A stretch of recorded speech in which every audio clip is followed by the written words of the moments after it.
কক্সবাজারের এই পাথরের বীজটা দেখে অনেকেই মনে করতে পারেন এটা সেন্ট মার্টিন বা অন্য কোথাও, কিন্তু বিশ্বাস করেন এটি কক্সবাজার কলাতলি থেকে মাত্র 10 টাকা গাড়ি ভাড়া লাগে এখানে আসতে।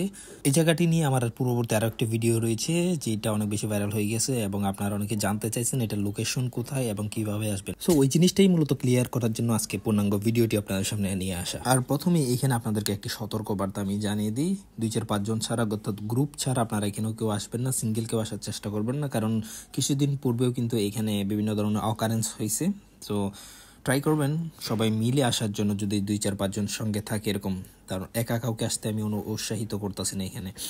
আর এটার লোকেশনটা বলে দিই, এখন কক্সবাজার কলাতলি থেকে লোকালি যদি আপনারা টমটম দিয়ে আসেন বা অটোরিকশা দিয়ে আসেন 10 টাকা পার পার্সন গাড়ি ভাড়া নিবে। এটা জায়গাটার নাম হচ্ছে ভাঙ্গার মোড় আসবেন প্রথমে, কারণ এই প্লেসে আসার জন্য রোড সাইডে কিন্তু কোনো প্রবেশ পথ নাই, তাই আপনাকে বীজ দিয়ে আসা লাগবে হেঁটে। তো ভাঙ্গার মোড় আসবেন, ভাঙ্গার মোড় এসে সমুদ্র সৈকতে নেমে মেরিন ড্রাইভের দিকে অর্থাৎ দরিয়ানগরের দিকে 10 মিনিট হাঁটলেই হাতের বাঁ পাশে দেখতে পারবেন কিছু পাথর পরে রয়েছে। আর এটাই হচ্ছে সেই প্লেস, পাশে কিন্তু হ্যাচারি রয়েছে। এটা আগে একটা হ্যাচারি ছিল, পরবর্তীতে হ্যাচারির কার্যক্রম অকার্যকর হয়ে যাওয়ার পর মূলত এইখানকার পরিবেশটা এরকম হয়ে যায়।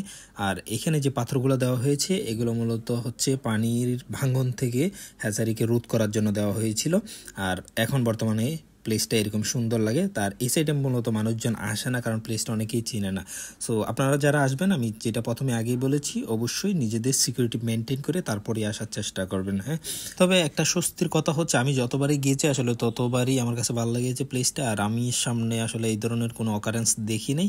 আর বিকালবেলার দিকে এখানে প্রচুর মানুষজনও থাকে। হ্যাঁ, তো এখানে কিছু কাপল টাপলরাও আসে ঘোরাফেরা করার জন্য। সো আর চাইলে বিকালের দিকে আপনারা যেতে পারেন, অন্য কোনো সময় যাওয়ার জন্য আমি আসলে রিকমেন্ড করবো না, যেহেতু প্লেসটি একটু অনিরাপত্তা। হ্যাঁ, তো নিজেদের নিরাপত্তা সবার আগে নিশ্চিত করে তারপরেই মূলত এই প্লেসগুলো ভিজিট করবেন, যেটা আমি বারবারই বলে আসতেছি। তবে আমার কাছে এই প্লেসটা কিন্তু মনে হয়েছে কক্সবাজারের ভিতর লুকায়িত কোনো একটা বিচ পয়েন্ট। হ্যাঁ, কারণ এই প্লেসে আসলে খুব বেশি মানুষজন আসে না এবং প্লেসটা অনেকেই চিনেও না। সো যারা আসলে কক্সবাজারে এসে একটা নতুন ফিল পেতে যাচ্ছেন বা নতুন একটা বিচ পয়েন্ট খুঁজতেছেন নীরব নিস্তব্ধ, তারা প্লেসটা ভিজিট করতে পারেন নিঃসন্দেহে। আর অবশ্যই যাওয়ার আগে একটু জোয়ার ভাটার সময়সূচি জেনে যাবেন, কারণ এখানে জোয়ারের সময় কিন্তু পাথরগুলা পানির নিচেই থাকে। সো ভাটার সময় গেলেই মূলত আপনারা এই সুন্দর পাথরগুলো দেখতে পারেন। So guys, tata, bye bye, আসসালামু আলাইকুম।